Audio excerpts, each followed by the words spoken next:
Les enfants d'Israël partirent et campèrent dans les plaines de Moab, au-delà du Jourdain, vis-à-vis de Jéricho. Le roi des Cananéens, qui habitait le Midi, apprit ainsi que les enfants d'Israël venaient par le chemin d'Atarim. Il combattit contre Israël et emmena des captifs. Alors Israël fit un vœu à l'Éternel et dit : si tu livres ce peuple entre mes mains, je vouerai ces villes à l'interdit. L'Éternel entendit la voix d'Israël et livra les Cananéens. On les voit à l'interdit, eux et leurs villes. On donna à ce lieu le nom de Horma.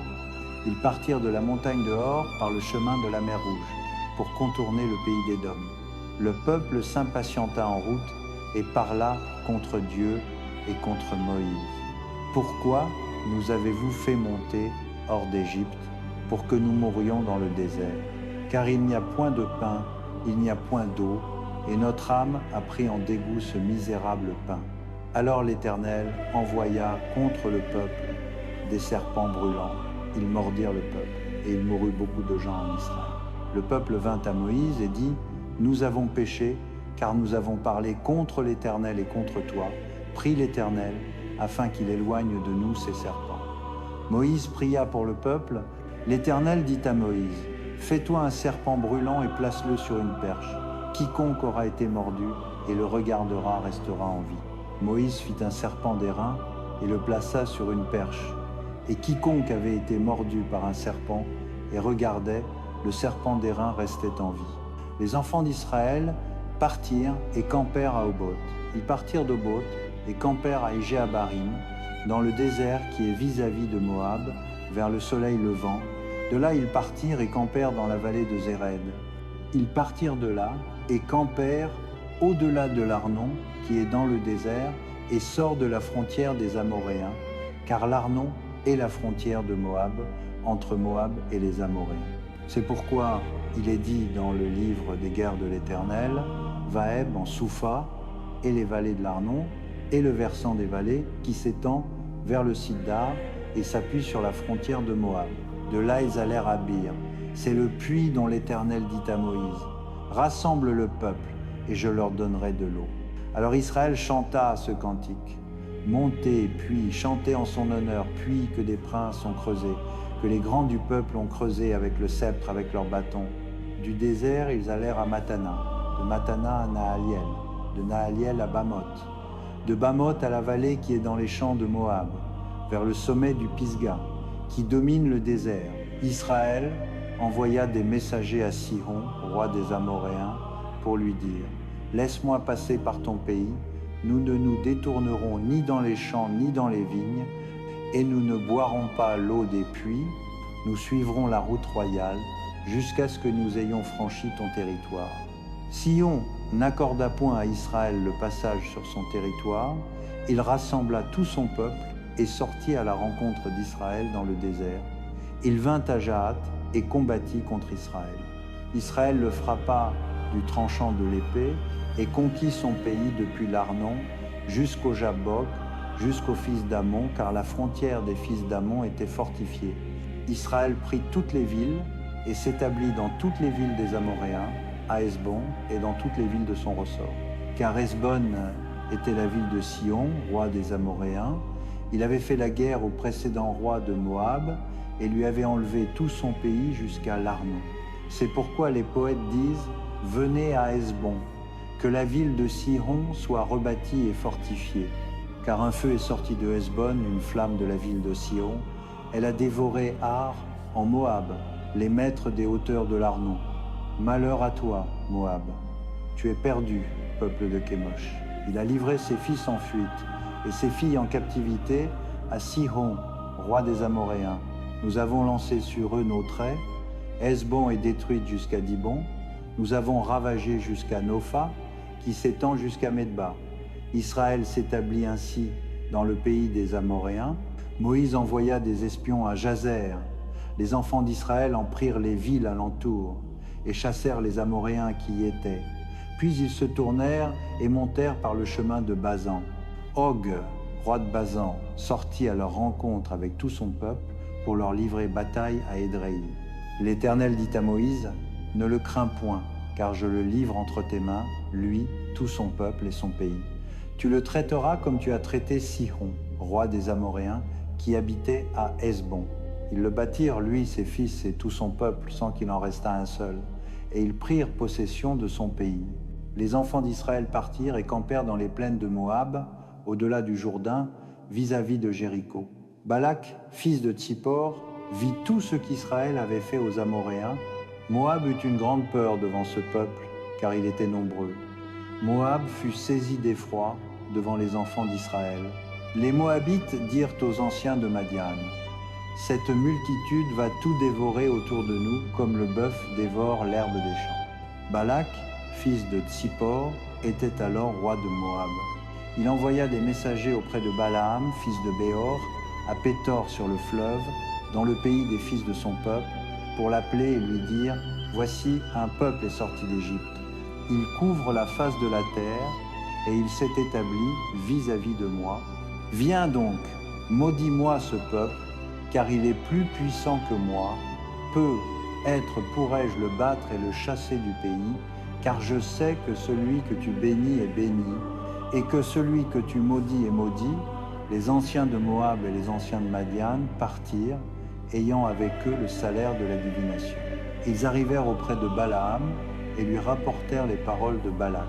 Balaam leur dit, « Passez ici la nuit, et je vous donnerai réponse selon ce que l'Éternel me dira. » Les princes de Moab restèrent chez Balaam. Dieu vint à Balaam et dit, « Qui sont ces hommes que tu as chez toi ?»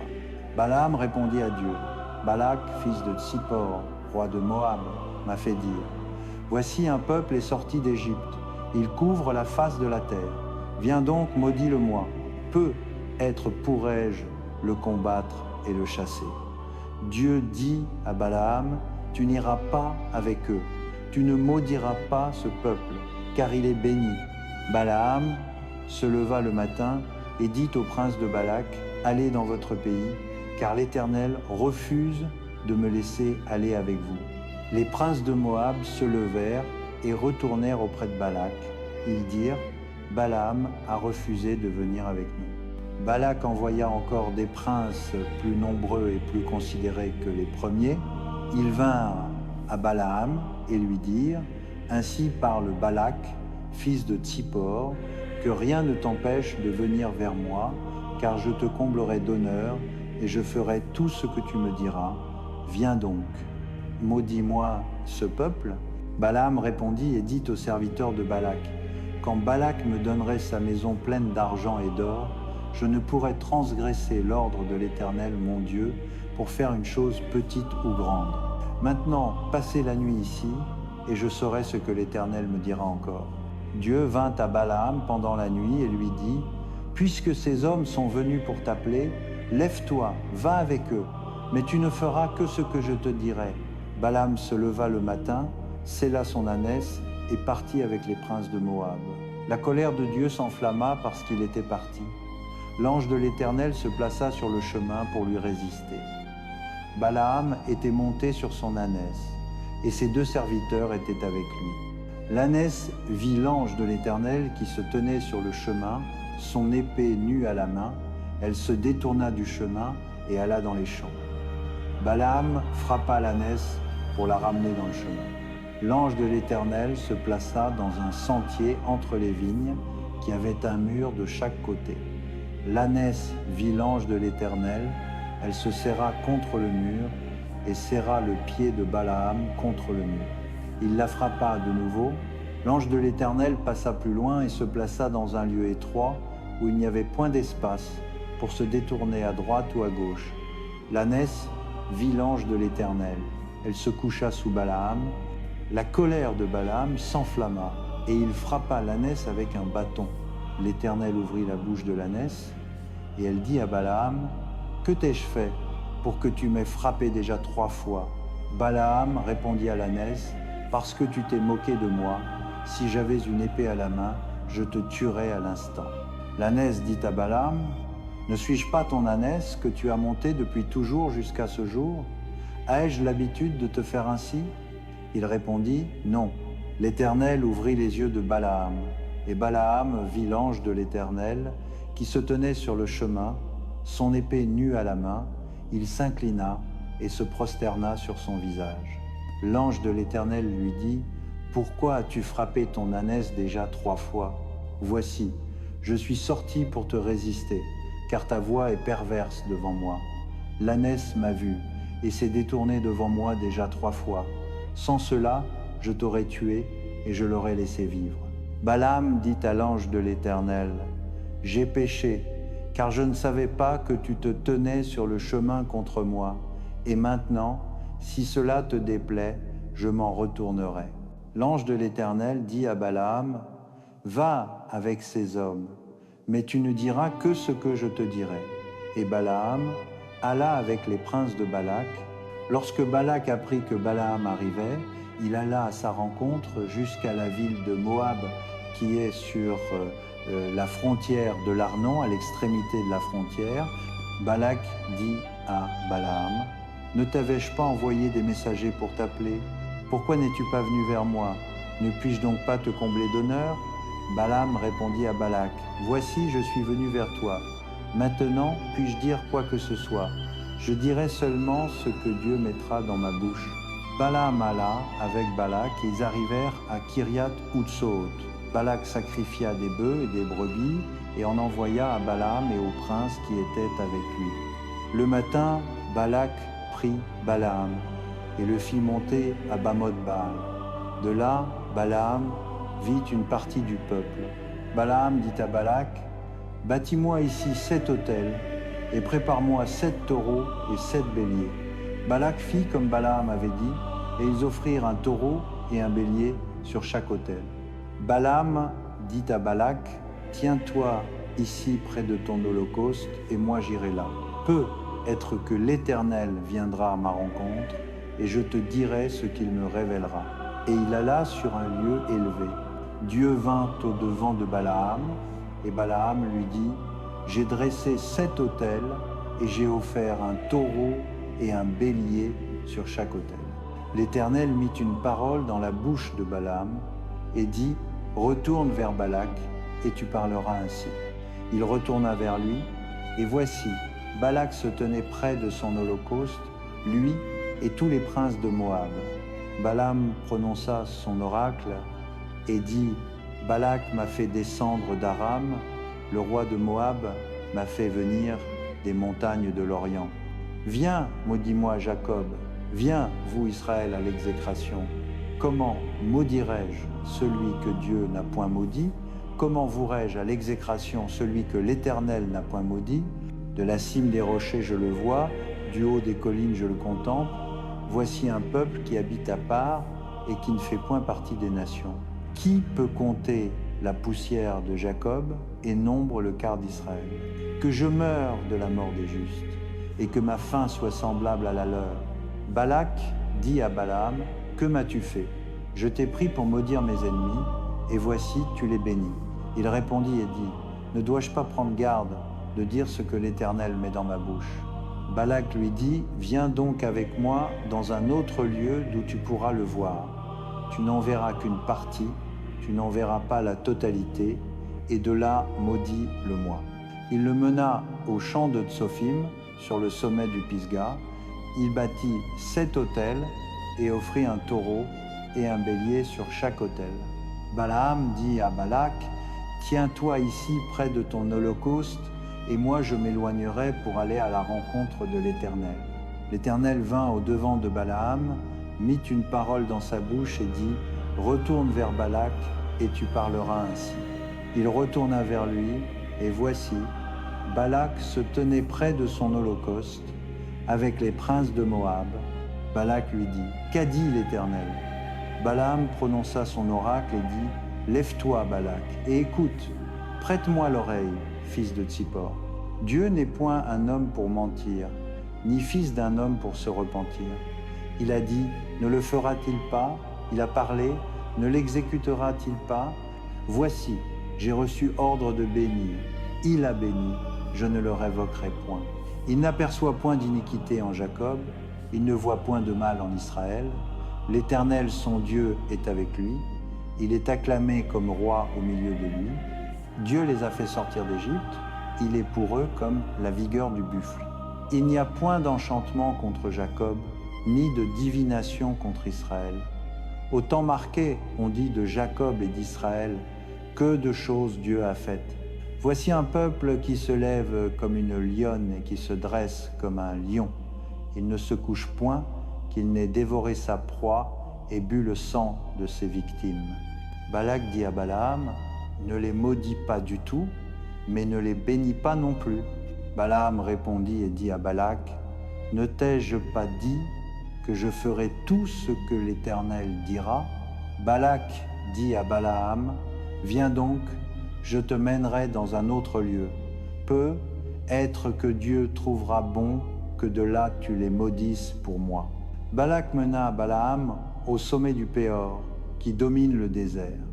Balaam dit à Balak, bâtis-moi ici 7 autels, et prépare-moi 7 taureaux et 7 béliers. Balak fit comme Balaam avait dit, et il offrit un taureau et un bélier sur chaque autel. Chapitre 24 des Nombres. Balaam vit que l'Éternel trouvait bon de bénir Israël. Il n'eut plus recours aux enchantements, comme les autres fois, mais il tourna son visage vers le désert. Balaam leva les yeux et vit Israël camper selon ses tribus. L'Esprit de Dieu vint sur lui. Balaam prononça son oracle et dit, oracle de Balaam, fils de Béor, oracle de l'homme qui a l'œil ouvert, oracle de celui qui entend les paroles de Dieu, qui voit la vision du Tout-Puissant, qui se prosterne et dont les yeux s'ouvrent. Que tes tentes sont belles, ô Jacob, que tes demeures sont magnifiques, ô Israël. Elles s'étendent comme des vallées, comme des jardins le long d'un fleuve, comme des aloès que l'Éternel a plantés, comme des cèdres le long des eaux. L'eau coule de ses seaux, et sa semence est arrosée par des eaux abondantes. Son roi s'élève au-dessus d'Agag, et son royaume est exalté. Dieu l'a fait sortir d'Égypte. Il est pour lui comme la vigueur du buffle. Il dévore les nations qui s'opposent à lui. Il brise leurs os. Il les abat avec ses flèches. Il s'est courbé. Il s'est couché comme un lion, comme une lionne. Qui le fera lever? Bénis soient ceux qui te béniront, et maudits soient ceux qui te maudiront. La colère de Balak s'enflamma contre Balaam. Il frappa des mains et dit à Balaam, c'est pour maudire mes ennemis que je t'ai appelé, et voici, tu les as bénis déjà 3 fois. Fuis maintenant, va chez toi. J'avais dit que je te rendrais des honneurs, mais l'Éternel t'a privé de ces honneurs. Balaam répondit à Balak, n'ai-je pas dit au messager que tu m'as envoyé, quand Balak me donnerait plein sa maison d'argent et d'or, je ne pourrais transgresser l'ordre de l'Éternel pour faire de moi-même ni bien ni mal. Ce que l'Éternel dira, je le dirai, et maintenant voici que je m'en vais vers mon peuple. Viens, je t'annoncerai ce que ce peuple fera à ton peuple dans la suite des temps. Balaam prononça son oracle et dit, oracle de Balaam, fils de Béor, oracle de l'homme qui a l'œil ouvert, oracle de celui qui entend les paroles de Dieu, qui connaît la science du Très-Haut, qui voit la vision du Tout-Puissant, qui se prosterne et dont les yeux s'ouvrent. Je le vois, mais non maintenant. Je le contemple, mais non de près. Une étoile sortira de Jacob, un sceptre s'élèvera d'Israël, il écrasera les fronts de Moab et le crâne de tous les fils du tumulte. Édom sera conquise, Séhir, son ennemi sera conquise. Israël agira vaillamment. Un dominateur sortira de Jacob, il fera périr ceux qui échappent des villes. Balaam vit Amalek et prononça son oracle. Il dit, Amalek est la première des nations, mais son avenir est la ruine. Balaam vit les Kéniens et prononça son oracle. Il dit, ta demeure est solide, ton nid est posé sur le rocher. Toutefois, Caïn sera consumé quand Assur te mènera captif. Balaam prononça son oracle et dit, hélas, qui vivra quand Dieu fera ces choses? Des navires viendront de Kittim, ils humilieront Assur, ils humilieront Héber, lui aussi sera détruit. Balaam se leva, partit et retourna chez lui. Balak s'en alla aussi de son côté, tandis qu'Israël séjournait à Sittim, le peuple commença à se livrer à la prostitution avec les filles de Moab. Elles invitèrent le peuple au sacrifice de leur Dieu. Le peuple mangea et se prosterna devant leur Dieu. Israël s'attacha à Baal-Péor et la colère de l'Éternel s'enflamma contre Israël. L'Éternel dit à Moïse, « Prends tous les chefs du peuple et fais-les pendre devant l'Éternel, face au soleil, afin que la colère ardente de l'Éternel se détourne d'Israël. » Moïse dit aux juges d'Israël, « Que chacun de vous tue ceux de ces hommes qui se sont attachés à Baal-Péor. » Et voici qu'un homme des enfants d'Israël vint et amena vers ses frères une Madianite sous les yeux de Moïse et sous les yeux de toute l'assemblée des enfants d'Israël, tandis qu'il pleurait à l'entrée de la tente d'assignation. Phiné, fils d'Éléazar, fils d'Aaron le sacrificateur, le vit. Il se leva du milieu de l'assemblée, prit une lance à la main, suivit l'homme d'Israël dans la tente et les transperça tous les deux, l'homme d'Israël et la femme, par le ventre. Alors la plaie s'arrêta parmi les enfants d'Israël. Il y en eut 24 000 qui moururent de la plaie. L'Éternel parla à Moïse et dit, « Phiné, fils d'Éléazar, fils d'Aaron, le sacrificateur, a détourné ma fureur de dessus les enfants d'Israël, parce qu'il a été animé de ma jalousie au milieu d'eux, et je n'ai pas consumé les enfants d'Israël dans ma jalousie. C'est pourquoi déclare, « Voici, je lui accorde mon alliance de paix. Il l'aura, lui et sa postérité après lui, comme alliance de sacerdoce perpétuelle, parce qu'il a été jaloux pour son Dieu et qu'il a fait l'expiation pour les enfants d'Israël. » Le nom de l'homme d'Israël qui fut tué avec la Madianite était Zimri, fils de Salu, chef d'une maison paternelle des Siméonites. Le nom de la femme Madianite qui fut tuée était Cosbi, fille de Tsur, chef de peuplade issue d'une maison paternelle en Madian. L'Éternel parla à Moïse et dit, « Traite les Madianites en ennemis et tue-les, car ils se sont montrés vos ennemis en vous séduisant par leurs ruses dans l'affaire de Péor et dans l'affaire de Cosbi, fille d'un chef de Madian, leur sœur, qui fut tuée le jour de la plaie causée par l'affaire de Péor. » Après la plaie, l'Éternel parla à Moïse et à Éléazar, fils d'Aaron, le sacrificateur, et dit, « Faites le recensement de toute l'assemblée des enfants d'Israël, depuis l'âge de 20 ans et au-dessus, selon les maisons de leurs pères, de tous ceux d'Israël en état de porter les armes. » Moïse et Éléazar, le sacrificateur, leur parlèrent dans les plaines de Moab, près du Jourdain, vis-à-vis de Jéricho, et dirent, « On recensera ceux depuis l'âge de 20 ans et au-dessus, comme l'Éternel l'a ordonné à Moïse et aux enfants d'Israël quand ils sortirent du pays d'Égypte. » Ruben, premier-né d'Israël, les fils de Ruben, Enoch, de qui descend la famille des Énochites, Palu, de qui descend la famille des Paluites, Hetzron, des couilles des Chindes, la famille des Setzronites, Carmi, de qui descend la famille des Carmites. Telles sont les familles des Rubénites. Ceux dont on fit le dénombrement étaient 43 730. Fils de Palu, Eliab. Fils d'Eliab, Nemuel, Dathan et Abiram. C'est ce Dathan et cet Abiram, membres de l'Assemblée, qui se révoltèrent contre Moïse et contre Aaron avec la bande de Corée, quand ils se révoltèrent contre l'Éternel. La terre ouvrit sa bouche et les engloutit, eux et Corée, quand cette bande périt. Lorsque le feu dévora les 250 hommes et qu'ils servirent d'avertissement, mais les fils de Corée ne moururent pas. Fils de Siméon, selon leur famille, de Nemuel descend la famille des Nemuélites, de Jamin, la famille des Jaminites, de Jakin, la famille des Jakinites, de Zérach, la famille des Zéraïtes, de Saül, la famille des Saülites. Telles sont les familles des Siméonites, 22 200. Fils de Gad, selon leur famille, de Tséphon descend la famille des Tséphonites, de Haggi, la famille des Haggites, de Shuni, la famille des Shunites, d'Ozni, la famille des Oznites, d'Éri, la famille des Érites, d'Arod, la famille des Arodites, d'Arééli, la famille des Aréélites. Telles sont les familles des fils de Gad, d'après leur dénombrement, 40 500.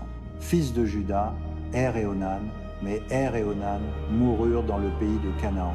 Fils de Juda, selon leur famille, de Shéla descend la famille des Shélaïtes, de Péré, la famille des Parthites, de Zérach, la famille des Zéraïtes, Fils de Péret, de Hétron, descend la famille des Hétronites.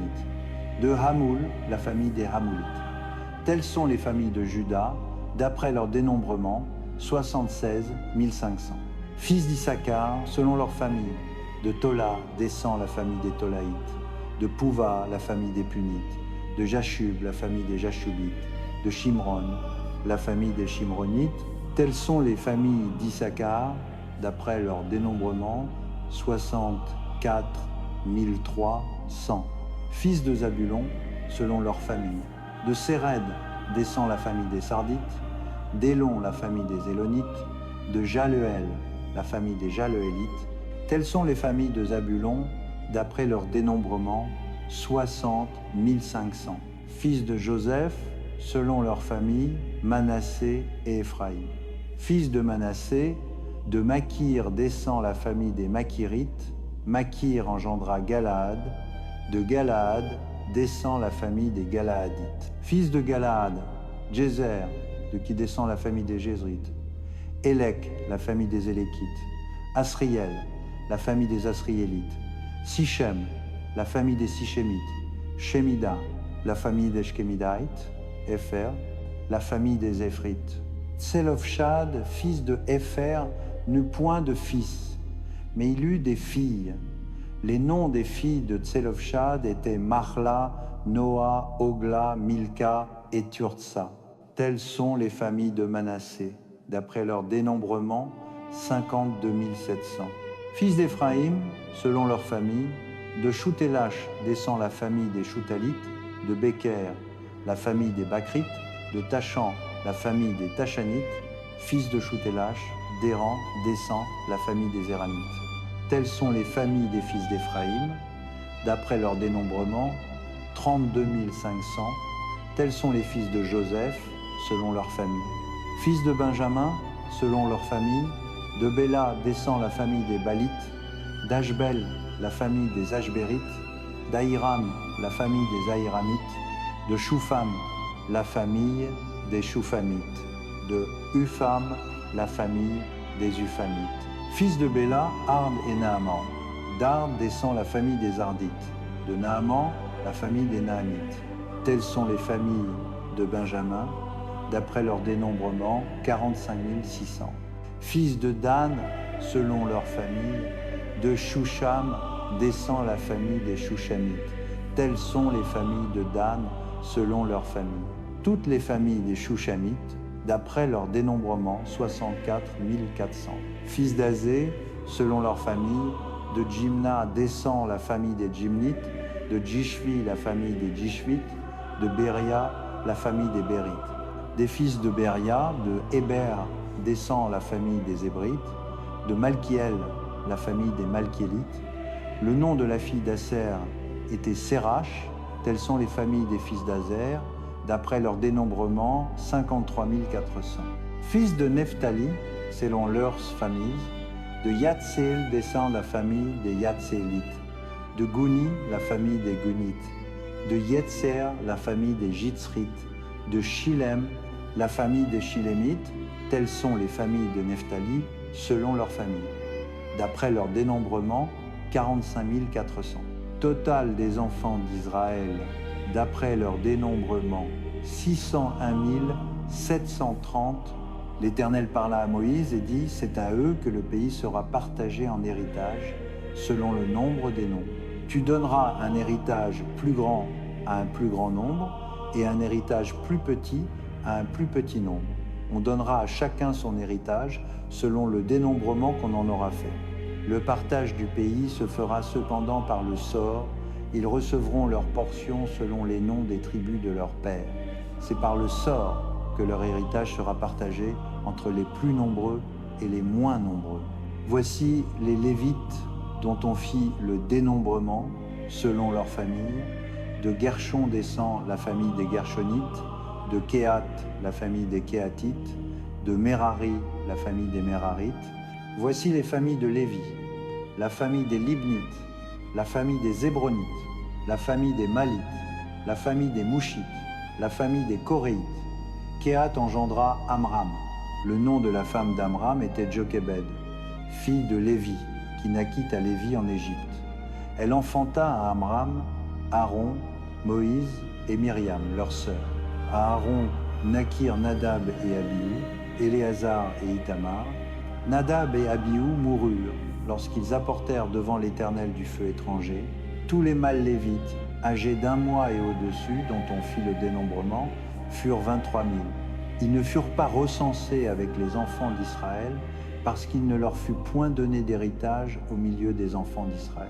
Tels sont ceux dont Moïse et Éléazar, le sacrificateur, firent le dénombrement quand ils recensèrent les enfants d'Israël dans les plaines de Moab, près du Jourdain, vis-à-vis de Jéricho. Parmi eux, il n'y avait aucun des enfants d'Israël dont Moïse et Aaron, le sacrificateur, avaient fait le dénombrement dans le désert de Sinaï. Car l'Éternel avait dit à leur sujet, « Ils mourront dans le désert. » Et il n'en resta pas un, excepté Caleb, fils de Jéphuné, et Josué, fils de Nun. Les filles de Tseloptchad, fils de Hépher, fils de Galaad, fils de Makir, fils de Manassé, des familles de Manassé, fils de Joseph, et dont les noms étaient Makla, Noa, Ogla, Milka et Tirtsa, s'approchèrent. Elles se présentèrent devant Moïse, devant le sacrificateur Éléazar, devant les princes et devant toute l'assemblée, à l'entrée de la tente d'assignation, et dirent, « Notre Père est mort dans le désert. » Il n'était pas dans la troupe de ceux qui se révoltèrent contre l'Éternel, de la troupe de Corée, mais il est mort pour son péché, et il n'a point laissé de fils. Pourquoi le nom de notre Père serait-il retranché du milieu de sa famille, parce qu'il n'a point eu de fils? Donne-nous une possession parmi les frères de notre Père. Moïse porta leur cause devant l'Éternel.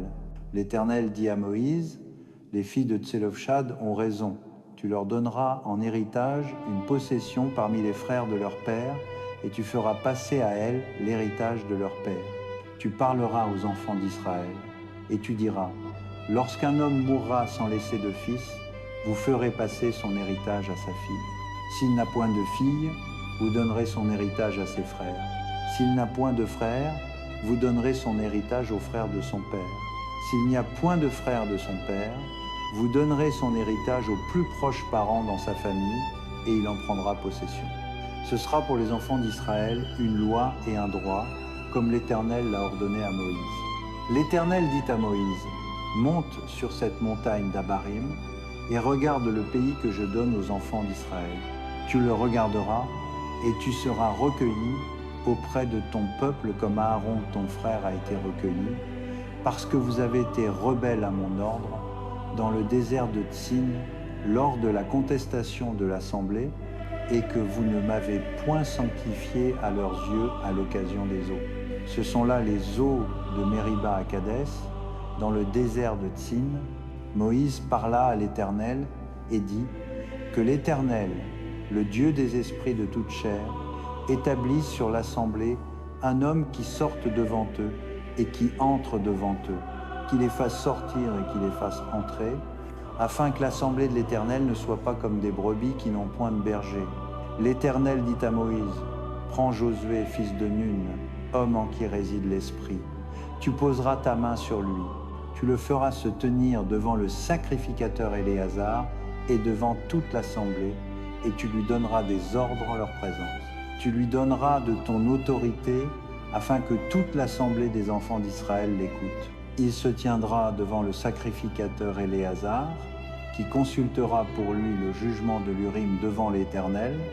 C'est sur l'ordre d'Éléazar qu'il sortira et qu'il entrera, lui et avec lui tous les enfants d'Israël et toute l'assemblée. Moïse fit comme l'Éternel lui avait ordonné. Il prit Josué et le fit se tenir devant le sacrificateur Éléazar et devant toute l'assemblée. Il posa ses mains sur lui et lui donna des ordres, comme l'Éternel l'avait dit par Moïse.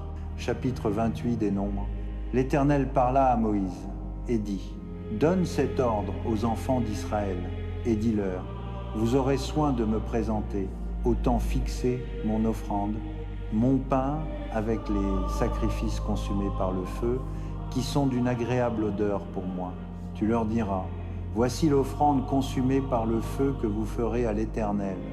Chaque jour, 2 agneaux d'1 an sans défaut, comme holocauste perpétuel. Tu offriras l'un des agneaux le matin et l'autre agneau entre les deux soirs, avec un 10e d'épha de fleur de farine pétrie dans un quart de hin d'huile d'olive concassée. C'est l'holocauste perpétuel qui a été offert au mont Sinaï. C'est un sacrifice consumé par le feu, d'une agréable odeur à l'Éternel. La libation sera d'un quart de hin pour chaque agneau. Tu feras la libation de boissons fortes à l'Éternel dans le sanctuaire. Tu offriras le second agneau entre les deux soirs, avec une offrande de gâteau et une libation semblable à celle du matin. C'est un sacrifice consumé par le feu, d'une agréable odeur à l'Éternel. Le jour du sabbat, vous offrirez 2 agneaux d'un an sans défaut, avec une offrande de gâteau de 2/10 de fleur de farine pétrie à l'huile, et sa libation, c'est l'holocauste du sabbat, pour chaque sabbat, outre l'holocauste perpétuel, et sa libation. Au commencement de vos mois, vous offrirez en holocauste à l'Éternel 2 jeunes taureaux, un bélier et 7 agneaux d'un an sans défaut, avec chaque taureau une offrande de gâteau de 3/10 de fleur de farine pétrie à l'huile, avec le bélier une offrande de gâteau de 2/10 de fleur de farine pétrie à l'huile, avec chaque agneau une offrande de gâteau d'un 10e de fleur de farine pétrie à l'huile. C'est un holocauste, un sacrifice consumé par le feu, d'une agréable odeur à l'Éternel. Les libations seront d'un demi-hin de vin pour un taureau, d'un tiers de hin pour un bélier et d'un quart de hin pour un agneau. C'est l'holocauste du commencement du mois, pour chaque mois, pour tous les mois de l'année. Vous offrirez à l'Éternel un bouc en sacrifice d'expiation, outre l'holocauste perpétuel et sa libation. Le 14e jour du premier mois, ce sera la Pâque de l'Éternel. Le 15e jour de ce mois sera un jour de fête. On mangera pendant 7 jours des pains sans levain. Le premier jour, il y aura une sainte convocation. Vous ne ferez aucune œuvre servile. Vous offrirez à l'Éternel un sacrifice consumé par le feu. 2 jeunes taureaux, un bélier et 7 agneaux d'un an sans défaut.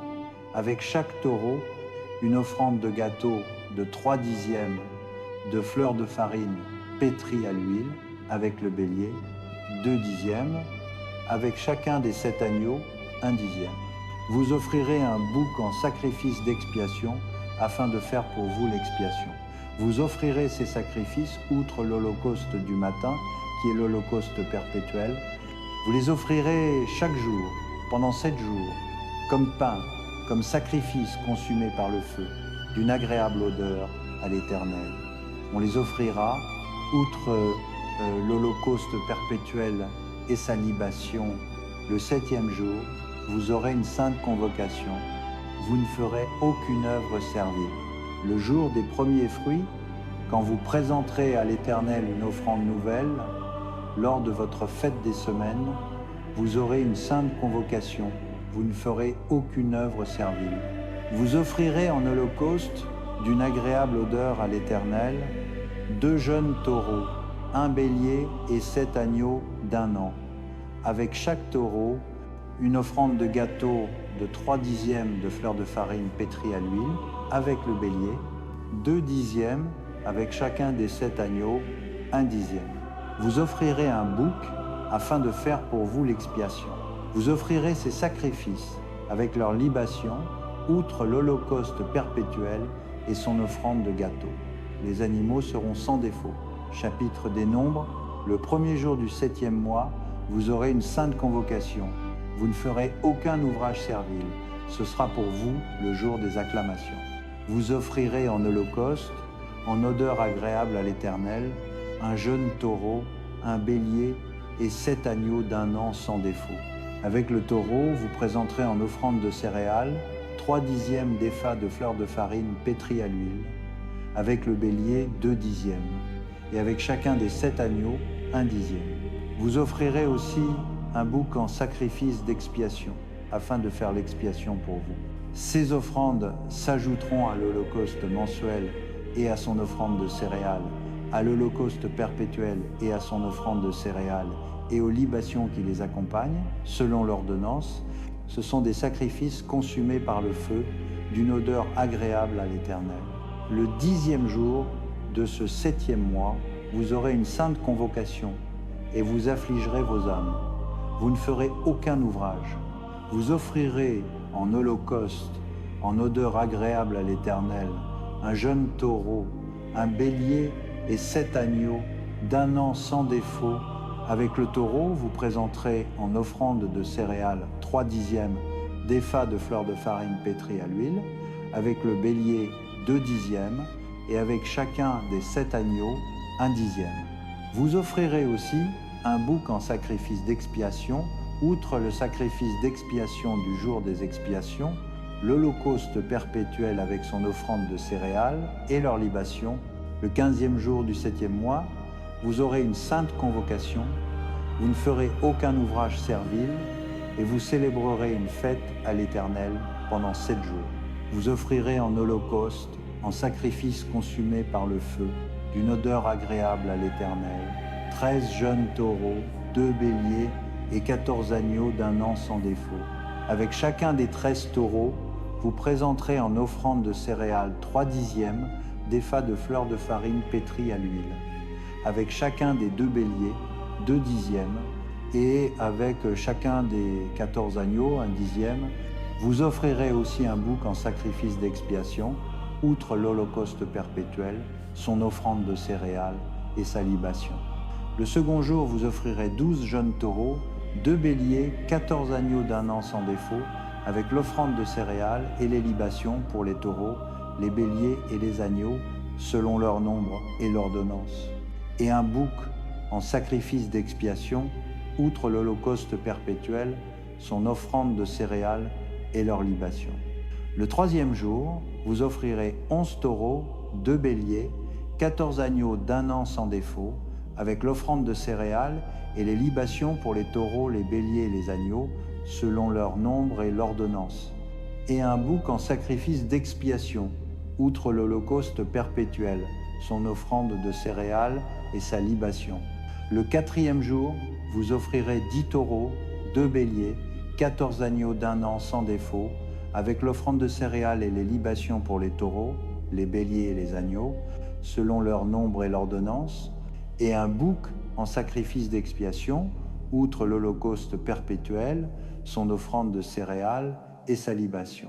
Le 5e jour, vous offrirez 9 taureaux, 2 béliers, 14 agneaux d'1 an sans défaut, avec l'offrande de céréales et les libations pour les taureaux, les béliers et les agneaux, selon leur nombre et l'ordonnance, et un bouc en sacrifice d'expiation, outre l'holocauste perpétuel, son offrande de céréales et sa libation.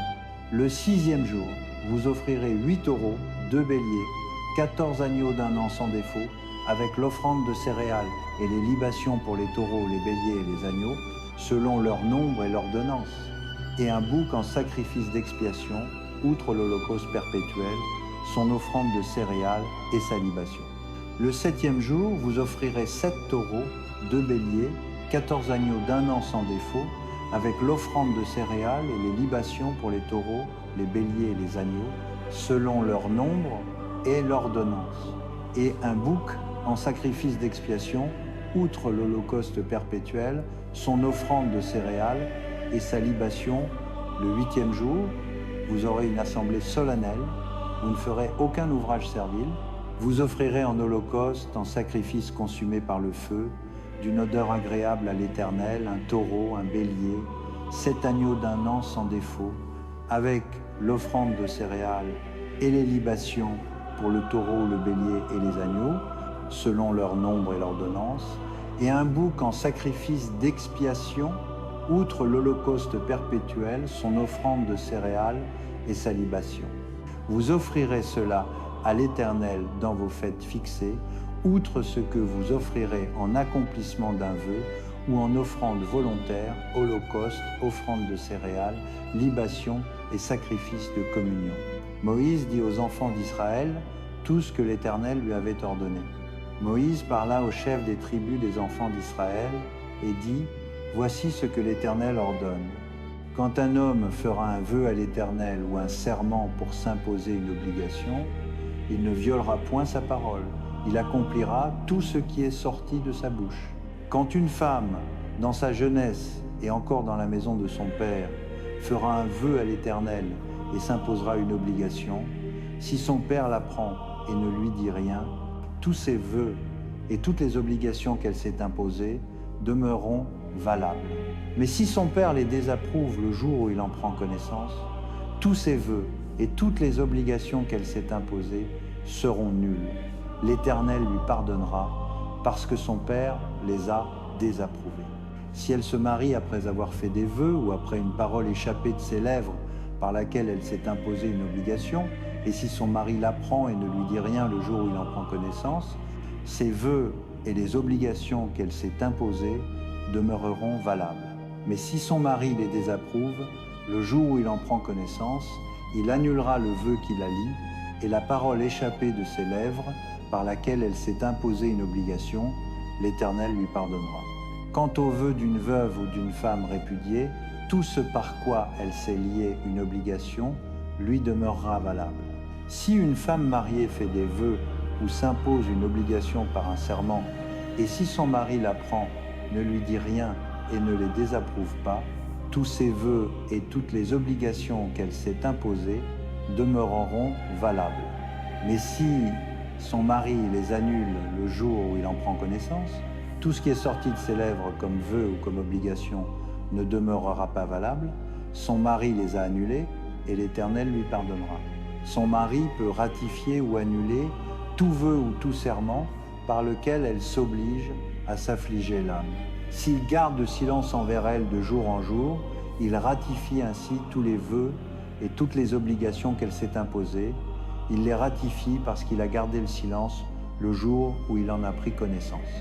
Mais s'il les annule, quelque temps après en avoir pris connaissance, il portera la peine de son iniquité. Telles sont les lois que l'Éternel prescrivit à Moïse concernant les rapports entre un homme et sa femme et entre un père et sa fille dans sa jeunesse, tandis qu'elle est dans la maison de son père. L'Éternel parla à Moïse et dit : « Exerce la vengeance des enfants d'Israël sur les Madianites, tu seras ensuite recueilli auprès de ton peuple. » Moïse parla au peuple et dit : « Équipez parmi vous des hommes pour l'armée, et qu'ils marchent contre Madian, afin d'exécuter la vengeance de l'Éternel sur Madian. Vous enverrez à l'armée 1000 hommes par tribu, de toutes les tribus d'Israël. On leva d'entre les milliers d'Israël 1000 hommes par tribu, soit 12 000 hommes équipés pour l'armée. Moïse envoya à l'armée ces 1000 hommes par tribu, et avec eux Phiné, fils du sacrificateur Éléazar, qui portait les ustensiles du sanctuaire et les trompettes pour les acclamations. Ils s'avancèrent contre Madian, selon l'ordre que l'Éternel avait donné à Moïse, et ils tuèrent tous les mâles. Ils tuèrent aussi les rois de Madian, Évi, Rékem, Tsur, Hur et Réba, 5 rois de Madian.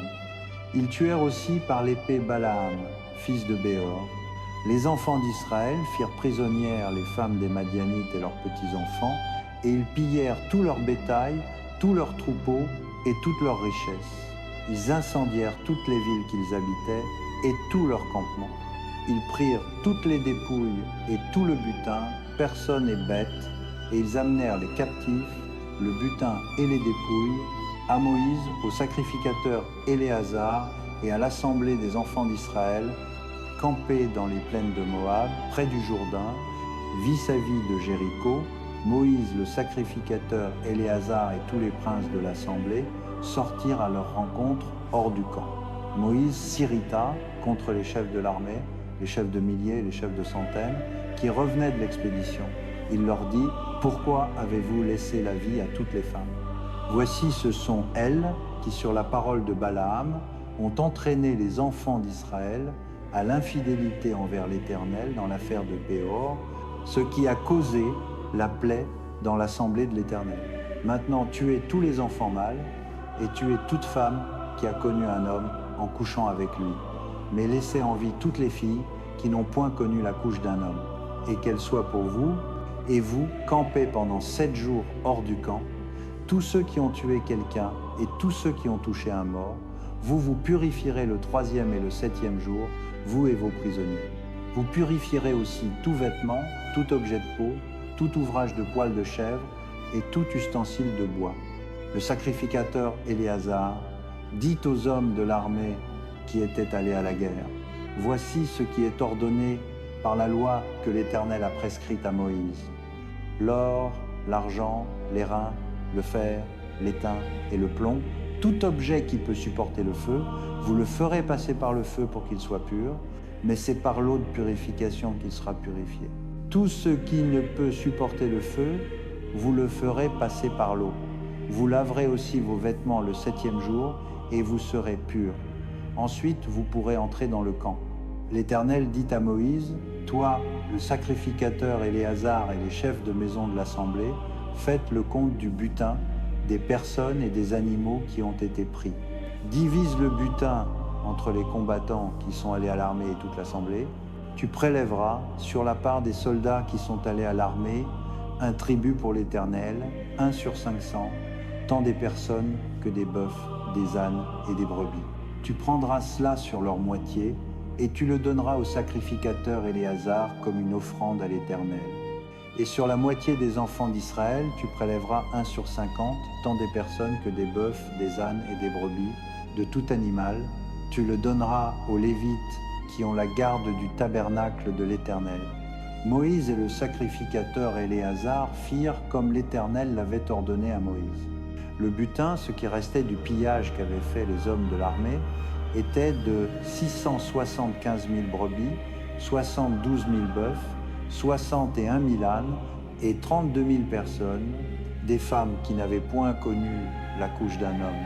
La moitié, la part de ceux qui étaient allés à l'armée, fut de 337 500 brebis, dont 675 pour le tribut à l'Éternel, 36 000 bœufs, dont 72 pour le tribut à l'Éternel, 30 500 ânes, dont 61 pour le tribut à l'Éternel, 6 000 personnes, dont 32 pour le tribut à l'Éternel.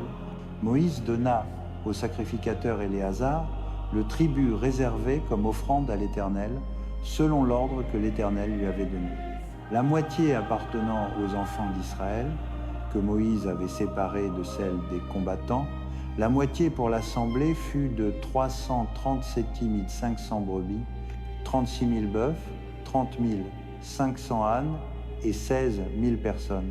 Moïse prit sur la moitié des enfants d'Israël 1 sur 50, tant des personnes que des animaux, et il le donna aux Lévites qui avaient la garde du tabernacle de l'Éternel, selon l'ordre que l'Éternel lui avait donné. Les officiers des milliers de l'armée, les chefs de milliers et les chefs de centaines s'approchèrent de Moïse et lui dirent « Tes serviteurs ont fait le compte des hommes de guerre qui étaient sous nos ordres, et il ne manque pas un homme d'entre nous. Nous apportons comme offrande à l'Éternel l'or que chacun de nous a trouvé, chaînettes, bracelets, anneaux, pendants d'oreilles et colliers, afin de faire pour nos âmes l'expiation devant l'Éternel. » Moïse et le sacrificateur Éléazar reçurent d'eux cet or, tous ces objets travaillés, tout l'or que les chefs de milliers et les chefs de centaines présentèrent à l'Éternel en offrande, pesait 6 750 cycles. Les hommes de l'armée avaient pris du butin chacun pour soi. Moïse et le sacrificateur Éléazar prirent l'or des chefs de milliers et de centaines et l'apportèrent dans la tente d'assignation comme mémorial pour les enfants d'Israël devant l'Éternel. Chapitre 32 des Nombres. Les fils de Ruben et les fils de Gad Les fils de Ruben et les fils de Gad avaient des troupeaux très nombreux. Ils virent que le pays de Jazer et le pays de Galaad étaient un lieu convenable pour des troupeaux.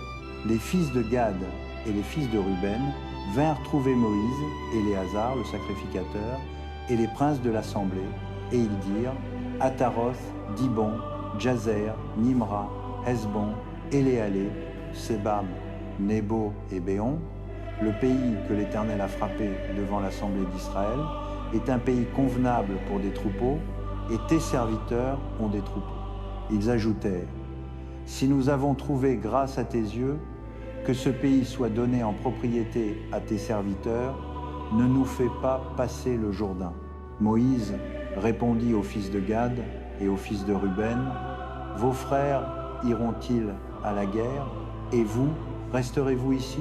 Pourquoi découragez-vous les enfants d'Israël de passer dans le pays que l'Éternel leur donne? Ainsi firent vos pères quand je les envoyais de Kadès-Barnée pour explorer le pays. Ils montèrent jusqu'à la vallée d'Eshcol, et après avoir exploré le pays, ils découragèrent les enfants d'Israël d'entrer dans le pays que l'Éternel leur donnait.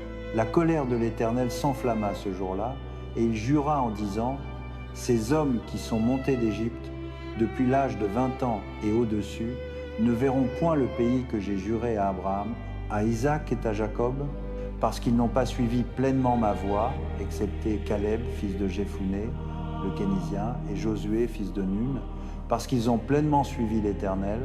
La colère de l'Éternel s'enflamma contre Israël, et il les fit errer dans le désert pendant 40 années, jusqu'à ce que toute la génération qui avait fait le mal aux yeux de l'Éternel fût consumée. Et voici, vous vous levez à la place de vos pères comme une race de pécheurs, pour augmenter encore l'ardeur de la colère de l'Éternel contre Israël. Si vous vous détournez de lui, il continuera encore à les laisser dans le désert, et vous causerez la perte de tout ce peuple. Ils s'approchèrent de Moïse et dirent « Nous construirons ici des parcs pour nos troupeaux et des villes pour nos petits-enfants, mais nous nous équiperons promptement pour marcher devant les enfants d'Israël jusqu'à ce que nous les ayons introduits dans leur lieu. Nos petits-enfants demeureront dans les villes fortifiées à cause des habitants du pays. Nous ne retournerons pas dans nos maisons avant que chacun des enfants d'Israël n'ait pris possession de son héritage. Et nous ne posséderons rien avec eux au-delà du Jourdain et plus loin, car notre héritage nous est échu de ce côté-ci du Jourdain, à l'Orient. » Moïse leur dit « Si vous faites cela, si vous vous équipez pour marcher devant l'Éternel à la guerre, et si tous ceux d'entre vous qui sont équipés passent le Jourdain devant l'Éternel jusqu'à ce qu'il ait chassé ses ennemis de devant lui, et que le pays soit soumis devant l'Éternel, alors, après cela, vous retournerez et serez quittes envers l'Éternel et envers Israël, et ce pays-ci sera votre propriété devant l'Éternel. Mais si vous ne le faites pas, vous pécherez contre l'Éternel. Sachez que votre péché vous atteindra. Construisez des villes pour vos petits-enfants et des parcs pour vos troupeaux, et faites ce que votre bouche a déclaré. » Les fils de Gad et les fils de Ruben dirent à Moïse, « Tes serviteurs feront ce que mon Seigneur ordonne. Nos petits-enfants, nos femmes, nos troupeaux et tout notre bétail resteront là dans les villes de Galade. Mais tes serviteurs, tous ceux qui sont équipés pour la guerre, passeront armés devant l'Éternel dans le pays de Canaan, comme mon Seigneur le dit. » Moïse donna ordre à leur sujet à Éléazar, le sacrificateur, à Josué, fils de Nun, et aux chefs de famille des tribus des enfants d'Israël. Il leur dit « Si les fils de Gad et les fils de Ruben passent avec vous le Jourdain, tous équipés pour la guerre devant l'Éternel, et que le pays soit soumis devant vous, vous leur donnerez en propriété le pays de Galaad. Mais s'ils ne passent pas en armes avec vous, ils auront leur propriété au milieu de vous dans le pays de Canaan. » Les fils de Gad et les fils de Ruben répondirent « Tes serviteurs feront ce que l'Éternel a dit. Nous passerons en armes devant l'Éternel au pays de Canaan, mais que la possession de notre héritage nous reste de ce côté-ci du Jourdain. » Moïse donna aux fils de Gad, aux fils de Ruben et à la moitié de la tribu de Manassé, fils de Joseph, le royaume de Sichon, roi des Amoréens, et le royaume d'Og, roi de Basan, le pays avec ses villes et les territoires des villes du pays tout autour. Les fils de Gad bâtirent Dibon, Ataroth, Aroer, Atroth-Shophan, Jazer, Jogbéa, Beth-Nimra et Beth-Haran, villes fortifiées, et ils firent des parcs pour les troupeaux. Les fils de Ruben bâtirent Hesbon, Éléalé, Kiriathaïm, Nebo et Baal-Méon, dont les noms furent changés, et Sibma. Ils donnèrent des noms aux villes qu'ils bâtirent. Les fils de Makir, fils de Manassé, allèrent au pays de Galad, le prirent et chassèrent les Amoréens qui y étaient. Moïse donna Galad à Makir, fils de Manassé, et il y habita. Jaïr, fils de Manassé, alla et prit les bourgs, et il les appela Avoth-Jaïr. Noba alla et prit Kenath avec les villes de son ressort, et il l'appela Noba d'après son nom. Voici les étapes des enfants d'Israël qui sortirent du pays d'Égypte selon leur corps d'armée, sous la conduite de Moïse et d'Aaron. Moïse écrivit, d'après l'ordre de l'Éternel, les points de départ de leurs étapes. Voici leurs étapes avec leur point de départ. Ils partirent de Ramsès le 1er mois, le 15e jour du 1er mois, le lendemain de la Pâque, les enfants d'Israël sortirent la main levée à la vue de tous les Égyptiens. Les Égyptiens enterraient ceux que l'Éternel avait frappés parmi eux, tous les premiers-nés. L'Éternel avait exécuté ses jugements contre leur Dieu. Les enfants d'Israël partirent de Ramsès et campèrent à Sukkot. Ils partirent de Sukkot et campèrent à Étam, qui est à l'extrémité du désert. Ils partirent d'Étam, se détournèrent vers Pi-Hahiroth, vis-à-vis de Baal-Séphon, et campèrent devant Migdol. Ils partirent de devant Hahiroth, passèrent au milieu de la mer dans la direction du désert, firent 3 journées de marche dans le désert d'Étam et campèrent à Mara. Ils partirent de Mara et arrivèrent à Élim. À Élim, il y avait 12 sources d'eau et 70 palmiers. Ils y campèrent. Ils partirent d'Élim et campèrent près de la mer Rouge. Ils partirent de la mer Rouge et campèrent dans le désert de Sin. Ils partirent du désert de Sin et campèrent à Dovka. Ils partirent de Dovka et campèrent à Alouche. Ils partirent d'Alouche et campèrent à Rephidim, où il n'y avait point d'eau à boire pour le peuple. Ils partirent de Rephidim et campèrent dans le désert de Sinaï. Ils partirent du désert de Sinaï et campèrent à Kibrot-Hatahava. Ils partirent de Kibrot-Hatahava et campèrent à Hatzeroth. Ils partirent de Hatzeroth et campèrent à Ritma. Ils partirent de Ritma et campèrent à Rimon-Péré. Ils partirent de Rimon-Péré et campèrent à Libna. Ils partirent de Libna et campèrent à Rissa. Ils partirent de Rissa et campèrent à Kehelata. Ils partirent de Kehelata et campèrent à la montagne de Shapher. Ils partirent de la montagne de Shapher et campèrent à Harada. Ils partirent de Harada et campèrent à Makhelot. Ils partirent de Makhelot et campèrent à Tahat. Ils partirent de Tahat et campèrent à Tahar. Ils partirent de Tahar et campèrent à Mitka. Ils partirent de Mitka et campèrent à Hashmona. Ils partirent de Hashmona et campèrent à Moseroth. Ils partirent de Moseroth et campèrent à Béné Jaakan. Ils partirent de Béné Jaakan et campèrent à Horga-Udgad. Ils partirent de Horga-Udgad et campèrent à Yotbata. Ils partirent de Yotbata et campèrent à Abrona. Ils partirent d'Abrona et campèrent à Edjon-Geber. Ils partirent d'Edjon-Geber et campèrent dans le désert de Tsin, c'est Kadès. Ils partirent de Kadès et campèrent à la montagne de Hor, à l'extrémité du pays d'Édom. Aaron, le sacrificateur, monta sur la montagne de Hor, suivant l'ordre de l'Éternel, et il y mourut, la 40e année après la sortie des enfants d'Israël du pays d'Égypte, le 5e mois, le 1er jour du mois. Aaron était âgé de 123 ans lorsqu'il mourut sur la montagne de Hor. Le roi cananéen d'Arad, qui habitait le midi du pays de Canaan, apprit l'arrivée des enfants d'Israël. Ils partirent de la montagne de Hor et campèrent à Tsalmona. Ils partirent de Tsalmona et campèrent à Punon. Ils partirent de Punon et campèrent à Oboth. Ils partirent d'Oboth et campèrent à Ijé à Barim, sur la frontière de Moab. Ils partirent d'Ijé à Barim et campèrent à Dibongad. Ils partirent de Dibongad et campèrent à Almon-Diblataïm. Ils partirent d'Almon-Diblataïm et campèrent aux montagnes d'Abarim, vis-à-vis de Nebo. Ils partirent des montagnes d'Abarim et campèrent dans les plaines de Moab, près du Jourdain, vis-à-vis de Jéricho. Ils campèrent près du Jourdain, depuis Beth-Jeshkimoth jusqu'à Abel-Sittim, dans les plaines de Moab. L'Éternel parla à Moïse, dans les plaines de Moab, près du Jourdain, vis-à-vis de Jéricho, et dit « Parle aux enfants d'Israël et dis-leur, quand vous aurez passé le Jourdain et que vous serez entrés dans le pays de Canaan, vous chasserez devant vous tous les habitants du pays, vous détruirez toutes leurs images en pierre, vous détruirez toutes leurs images de fonte et vous démolirez tous leurs hauts lieux. Vous prendrez possession du pays et vous y habiterez, car je vous ai donné le pays pour qu'il soit votre propriété. Vous partagerez le pays par le sort selon vos familles. À celles qui sont plus nombreuses, vous donnerez une portion plus grande. À celles qui sont moins nombreuses, vous donnerez une portion plus petite. Le sort indiquera à chacun sa part. Vous le recevrez en propriété selon les tribus de vos pères. Mais si vous ne chassez pas devant vous les habitants du pays, Ceux d'entre eux que vous laisserez seront comme des épines dans vos yeux et des aiguillons dans vos côtés.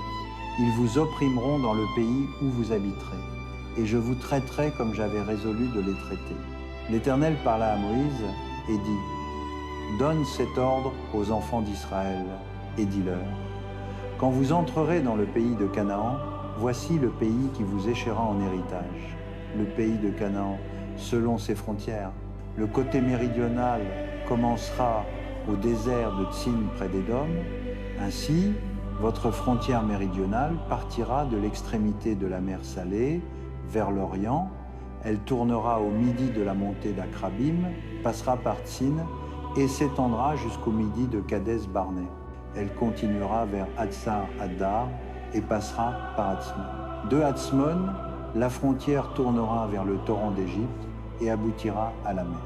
Votre frontière occidentale sera la Grande Mer. Ce sera votre frontière à l'Occident. Voici quelle sera votre frontière au nord. À partir de la Grande Mer, vous tracerez une ligne jusqu'à la montagne de Hor. De la montagne de Hor, vous tracerez une ligne jusqu'à l'entrée de Hamath. Et la frontière aboutira à Tsedad. Elle continuera vers Ziphron et aboutira à Hatzar Enan. Ce sera votre frontière au nord. Pour votre frontière orientale, vous tracerez une ligne de Hatzar Enan à Shepam. De Shepam, la frontière descendra vers Ribla, à l'orient d'Aen. De là, la frontière descendra et longerait les coteaux à l'orient de la mer de Kinneret. Puis la frontière descendra vers le Jourdain et aboutira à la mer Salée. Tel sera votre pays, avec ses frontières tout autour. Moïse transmit cet ordre aux enfants d'Israël. Il dit : Tel est le pays que vous partagerez par le sort, et que l'Éternel a ordonné de donner aux 9 tribus et à la demi-tribu. Car la tribu des fils de Ruben, selon les maisons de leur père, et la tribu des fils de Gad, selon les maisons de leur père, ainsi que la demi-tribu de Manassé, ont pris leur héritage.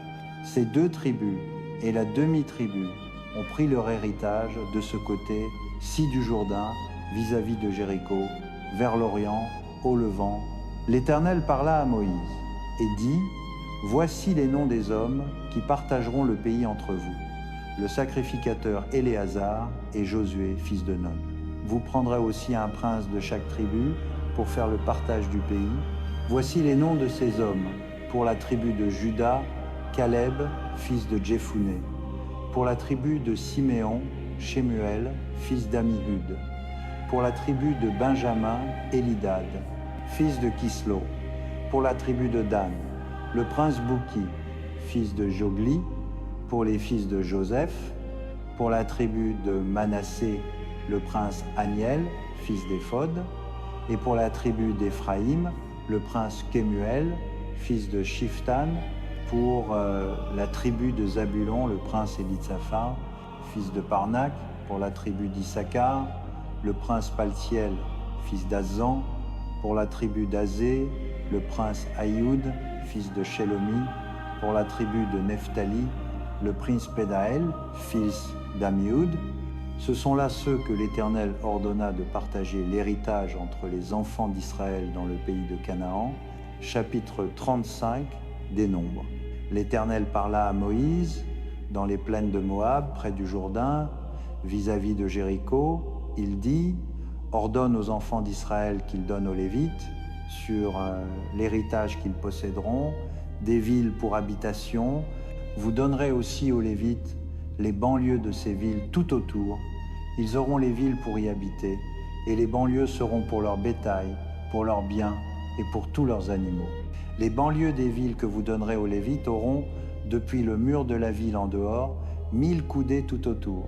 Vous mesurerez, en dehors de la ville, 2000 coudées pour le côté oriental, 2000 coudées pour le côté méridional, 2000 coudées pour le côté occidental et 2000 coudées pour le côté septentrional. La ville sera au milieu. Ce seront là les banlieues de leur ville. Parmi les villes que vous donnerez aux Lévites, il y aura 6 villes de refuge que vous établirez afin que l'homicide puisse s'y enfuir. Et vous leur donnerez encore 42 villes. Toutes les villes que vous donnerez aux Lévites seront au nombre de 48 villes, avec leurs banlieues. Les villes que vous donnerez sur les possessions des enfants d'Israël seront en plus grand nombre pour ceux qui en ont beaucoup, et en plus petit nombre pour ceux qui en ont peu. Chacun donnera de ces villes aux Lévites à proportion de l'héritage qu'il possédera. L'Éternel parla à Moïse et dit « Parle aux enfants d'Israël et dis-leur, quand vous aurez passé le Jourdain et que vous serez entrés dans le pays de Canaan, vous vous établirez des villes qui soient pour vous des villes de refuge, où pourra s'enfuir l'homicide qui aura tué quelqu'un involontairement. Ces villes vous serviront de refuge contre le vengeur du sang, afin que l'homicide ne meure pas avant d'avoir comparu en jugement devant l'Assemblée. Des villes que vous donnerez, 6 seront pour vous des villes de refuge. Vous donnerez 3 villes de ce côté-ci du Jourdain, et vous donnerez 3 villes dans le pays de Canaan. Elles seront des villes de refuge. Ces 6 villes serviront de refuge aux enfants d'Israël, à l'étranger et à celui qui demeure au milieu de vous, afin que quiconque aura tué quelqu'un involontairement puisse s'y enfuir. Si quelqu'un frappe son prochain avec un instrument de fer et que la mort en soit la suite, il est homicide. L'homicide sera puni de mort.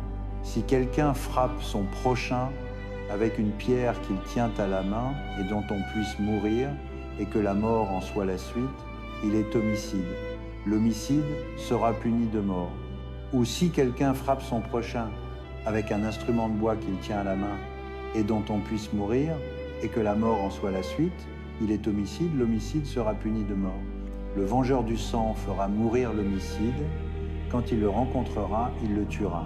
Si quelqu'un pousse son prochain par inimitié et le tue avec préméditation, ou s'il jette sur lui quelque chose par inimitié et qu'il meurt, ou s'il le frappe de la main par inimitié et qu'il meurt, celui qui a frappé sera puni de mort.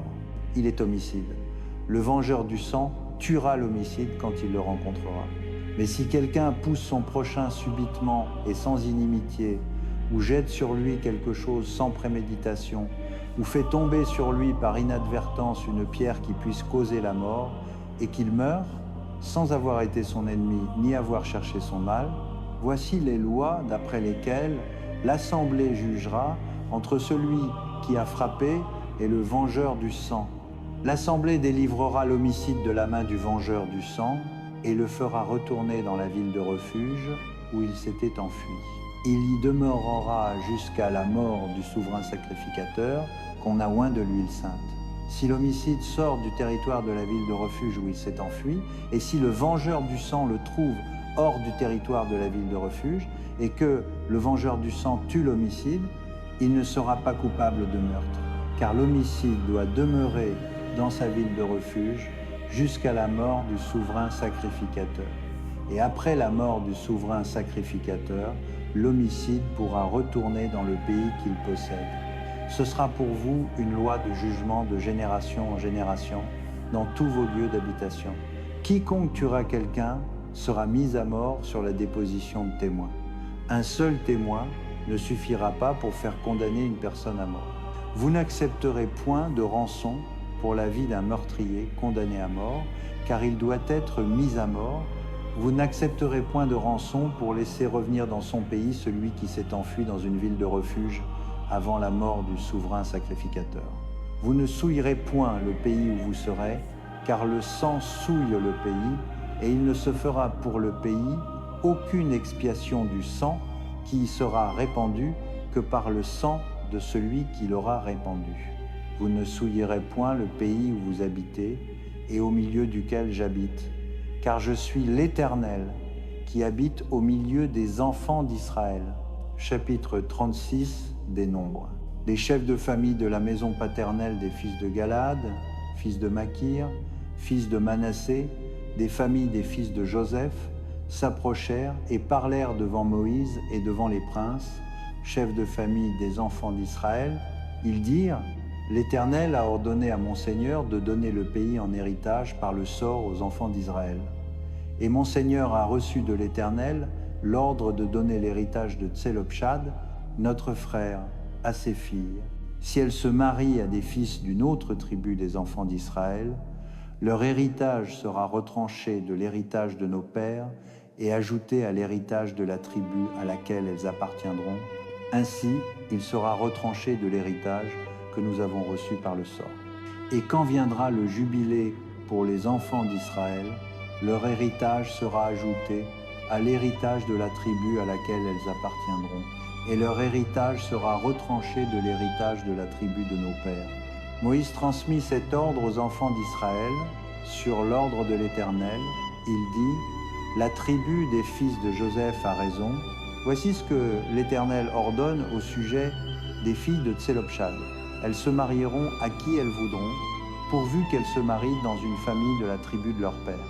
Aucun héritage parmi les enfants d'Israël ne passera d'une tribu à une autre tribu, car chacun des enfants d'Israël s'attachera à l'héritage de la tribu de ses pères. Toute fille qui possédera un héritage dans les tribus des enfants d'Israël se mariera à quelqu'un d'une famille de la tribu de son père, afin que les enfants d'Israël possèdent chacun l'héritage de ses pères. Aucun héritage ne passera d'une tribu à une autre tribu, mais les tribus des enfants d'Israël s'attacheront chacune à son héritage. Les filles de Tselopshad firent comme l'Éternel l'avait ordonné à Moïse. Machla, Tirtsa, Hogla, Milka et Noa, filles de Tselopshad, se marièrent aux fils de leurs oncles. Elles se marièrent dans les familles des fils de Manassé, fils de Joseph, et leur héritage resta dans la tribu de la famille de leur père. Tels sont les commandements et les lois que l'Éternel donna par Moïse aux enfants d'Israël dans les plaines de Moab, près du Jourdain, vis-à-vis de Jéricho.